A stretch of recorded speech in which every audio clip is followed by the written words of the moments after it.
Today I'm going to talk you through lesson 3. So please follow along and you can go back and highlight your textbook later. So first of all, I want to say, if you recall, we were talking about Reconstruction and how the radical Republicans had gained control. And of course, when they had gained control, they had the strict rules, remember, about white Southerners who had been involved in the Confederacy not being allowed to be part of the government. So that left it wide open for African Americans to run for offices, and here they had the Northerners trying to help them by making sure they got the right to vote, things like that. Okay, so African Americans for a short time got very active in politics. You can see on the right there is a picture. They got some major positions, some at the national level in the House of Representatives and the Senate. They mentioned there the lower house of South Carolina. They even had a majority. So obviously they were very influential for a short time. But of course, we're going to talk later about how the South kind of the white Southerners take it back and make sure the African Americans don't keep getting those rights. But for a while, they had it pretty good. And remember also that the Southerners the white Southerners were very resentful, right, about the Northerners coming in and putting these strict restrictions on them. There were some white Southerners who hadn't wanted to secede and had stayed loyal. And those people were particularly hated and thought to be kind of like traitors, right?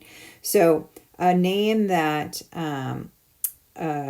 white Southerner, Confederate, might call a person who had stayed loyal to the Union and not gone with the Confederates. That's like a negative name. Those are called scalawags. It means like a rascal or a scoundrel. People who usually were the people who didn't gain from the South leaving. They didn't have slaves or they weren't invested, things like that. Also, there's another nickname we should talk about called carpetbaggers. And carpetbaggers are people who came from the North and moved down to the South for a variety of reasons. Now, the carpetbag was a name for their suitcase. Try to picture, it reminds me a lot of Mary Poppins bag. Okay, it is carpet kind of material. And that is a negative name for a Northerner who came down to the South to take advantage, the South said. It wasn't true necessarily that they always were trying to take advantage. There were a lot of people who came down to help, right?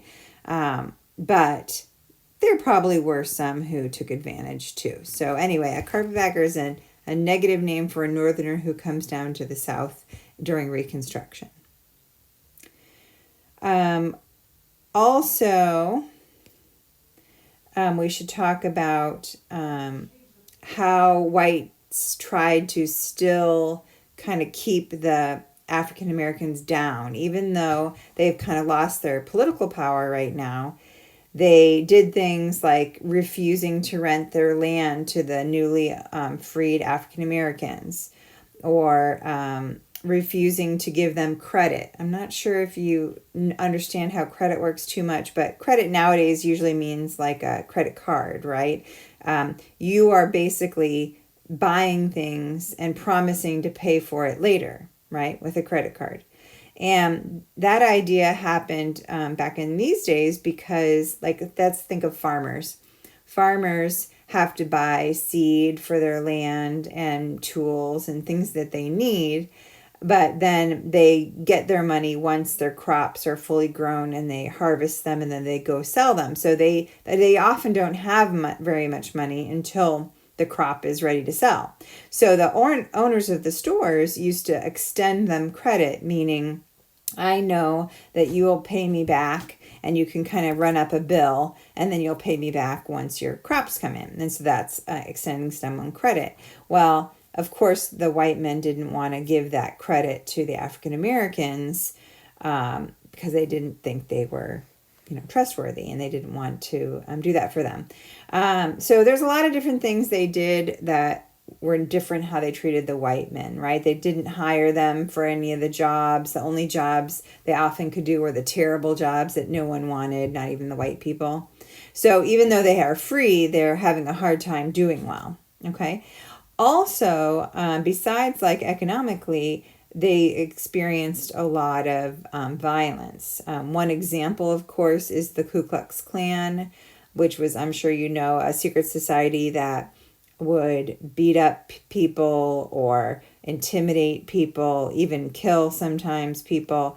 Not just African Americans, but also if you were white and you were acting too supportive of the African Americans, they would do it to intimidate you and keep you in line. And so those are ways that they can try to intimidate and keep the African Americans down.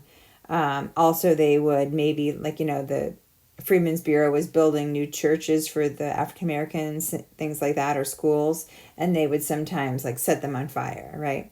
So it was a terrible time, and those were effective in keeping the African Americans from getting to doing too well, okay? Although those were some negatives, there are some things that were kind of positive coming out of Reconstruction. A lot of people did get educated as the government worked on making public schools, both for African Americans and for white people. If you recall, a lot of white children didn't go to school before. Remember, it was too far away, or the people felt like it was their own business, right? But now a much higher percent start getting educated, 50% of whites and 40% of African American children. You may feel like that's pretty low compared to today, but at the time that was actually an increase, okay?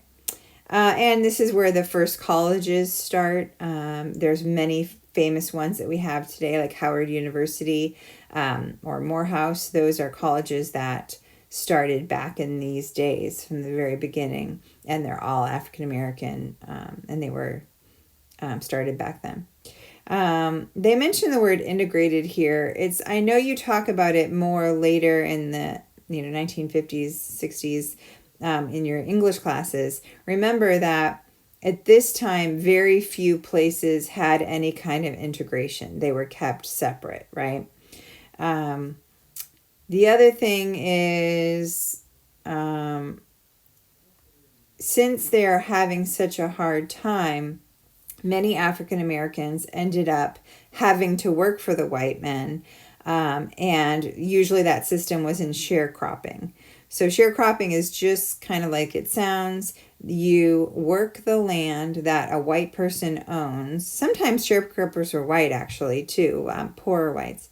And you would basically kind of rent the land. And when you got your crop, then you would give a portion, usually a pretty large portion of it, to the owner of the land, and then you would keep some for yourself.